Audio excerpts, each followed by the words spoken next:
Bonjour à tous et bonjour à toutes. Nous lisons dans le livre des Proverbes, chapitre 4, verset 23.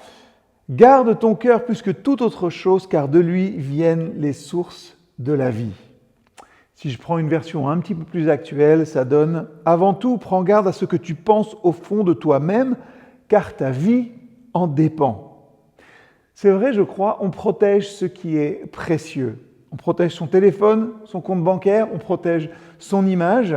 Mais le texte dit ici, protège ton cœur. Pourquoi ? Parce qu'en fait, tout part de là. Salomon a construit des murailles autour de Jérusalem, il n'a pas gardé finalement ces murailles intérieures.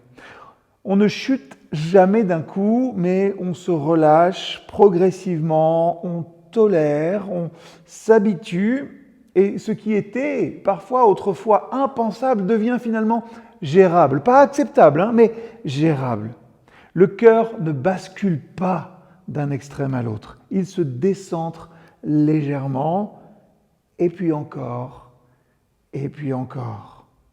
La vraie vigilance n'est pas morale finalement, elle est intérieure. Veille sur ton cœur. Qu'est-ce qui me réjouit vraiment ? Qu'est-ce qui m'angoisse le plus de perdre ?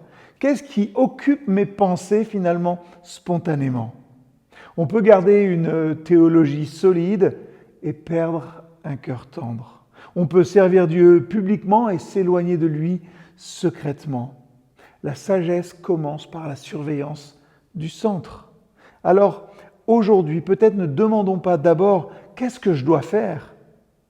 mais demandons-nous « mais où est mon cœur ? Et vers qui, vers quoi regarde-t-il »